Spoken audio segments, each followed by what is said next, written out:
They may work here. You get a good one on your son?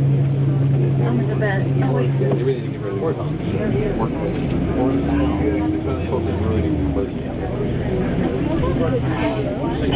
Yeah, you do. Find out when you get back. You notice that last day all the time.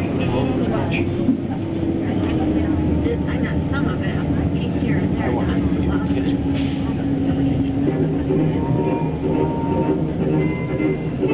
Pictures of most of the statues. Did you?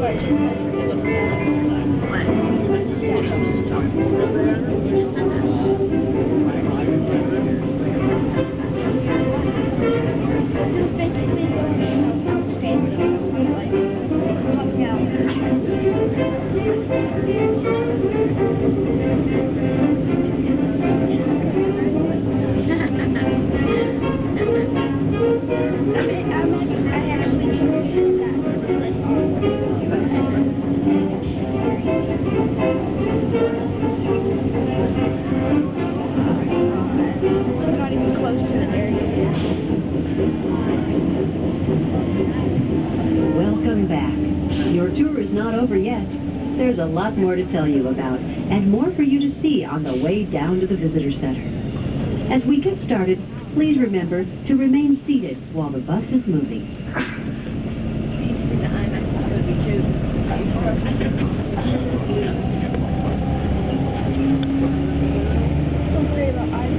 You will want to watch for any wildlife that might be roaming the ranch.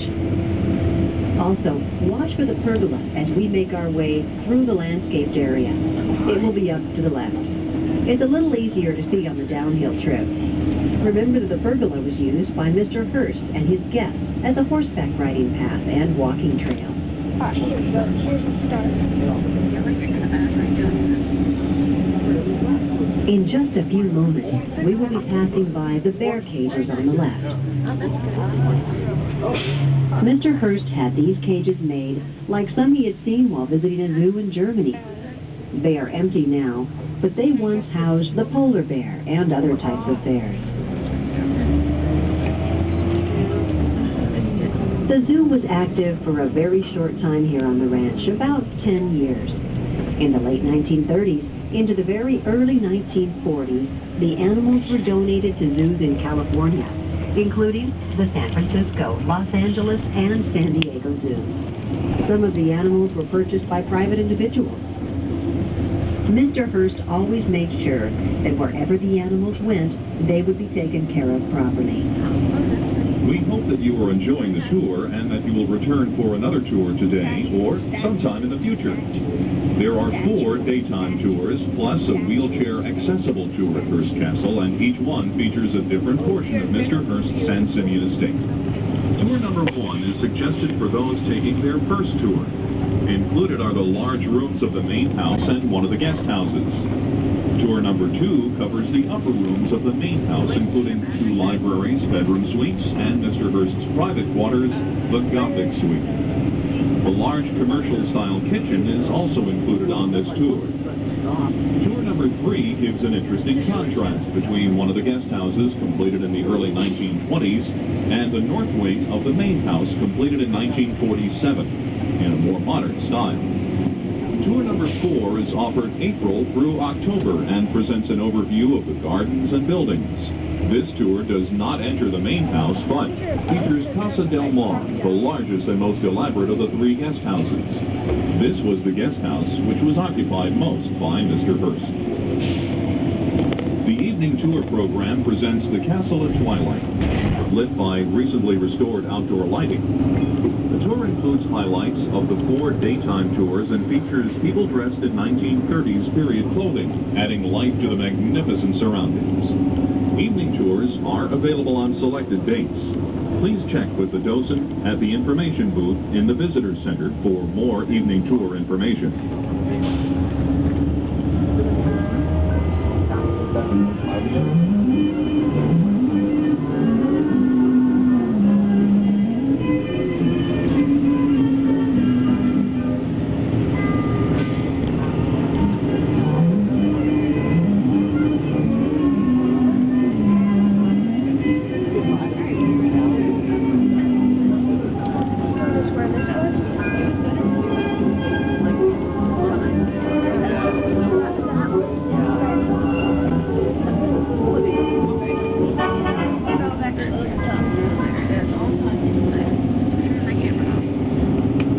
Down the hill toward the Visitor Center, you will see a large rectangular reservoir. It holds about 16 million gallons or 60 million liters of water. It is the last stop in the water system before the water is delivered to the Visitor Center, ranch, and old San Simeon village across the highway.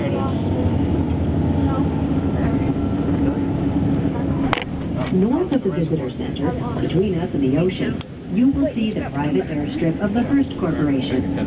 The hangar sits at the south or left end of the runway and once housed Mr. Hearst's private DC-3 aircraft that is featured in the film Hearst Castle, Building the Dream. The runway is about 1 mile or 1.6 kilometers in length and is the second airstrip built on the ranch. The first airstrip was located where the Visitor Center is located now. Famous aviators that visited here include Howard Hughes, Amelia Earhart, and Charles Lindbergh.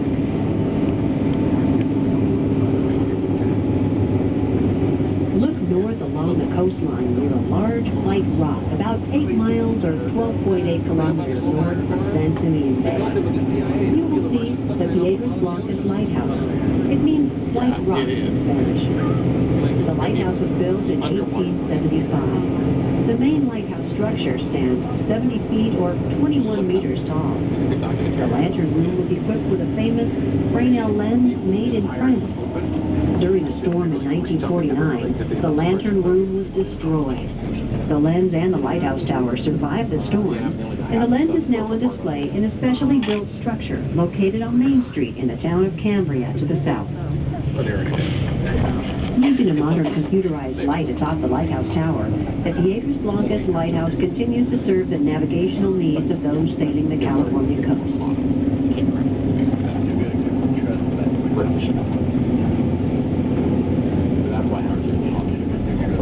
I've been trying to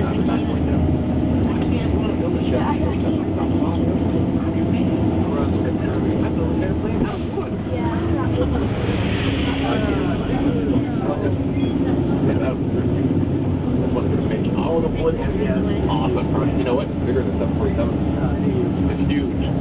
Like, unimaginably big. If you flew it itself, that's how badass. Yeah.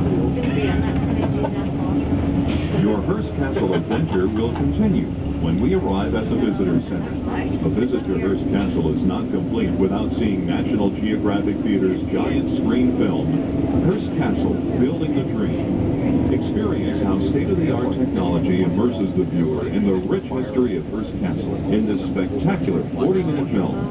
It includes breathtaking footage of Hearst Castle and many European castles that inspired Mr. Hearst. The film shows every 45 minutes throughout the day. You're invited to enjoy the theater lobby, where artifacts from the castle are displayed.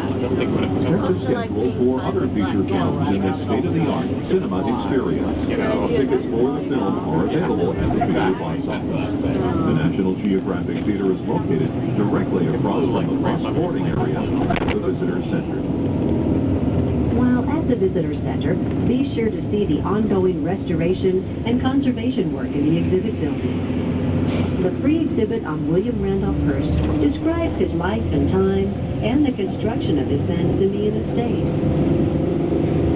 Books about Mr. Hearst, videos and postcards of the castle, as well as gifts, film, and other souvenirs of the trip are available at the Gift and Museum shop.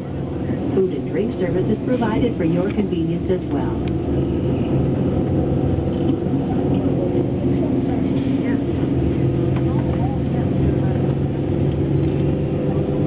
There are many other parks and attractions in the area that are associated with Hearst Castle. Directly across from the Visitor Center parking lot is William Randolph Hearst Memorial State Beach. Follow the frontage road across Highway 1 to visit Old San Simeon Village. Sebastian's General Store, once a whaling station, is a state historical landmark that is still an active store and inn. Other structures date back to the 1920s when construction at the castle was continuous. One warehouse building dates back to 1878 when the area was developed by George and Phoebe Hearst. Along the coast to the north, stop at one of the vista points along the highway. You will see what appears to be large amounts of driftwood along the beaches. Actually, these are probably elephant seals. They come on shore to rest, have their young, shed their fur, and to feed along the coastline.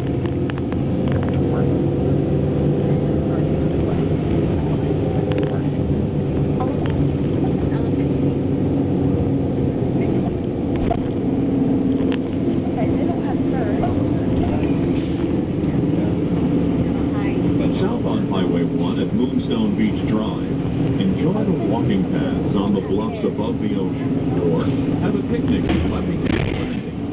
It is a pleasant stop to watch migrating whales from December through March. 5 miles south of San Simeon is San Simeon State Park Campground. During the summer months, California State Park Rangers offer guided nature walks and campground programs. Schedules are posted at the Visitor Center and at nearby State Park Campground and beaches.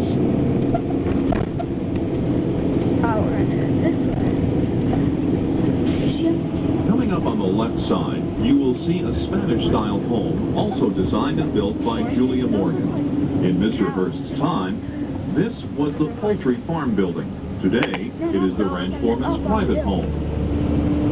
In the eucalyptus grove across the road to the right, there are barns, bunkhouses, and equipment sheds for the ranch. There is also a hidden Victorian house called the Senator's House, which was built in 1878 for George and Phoebe Hearst.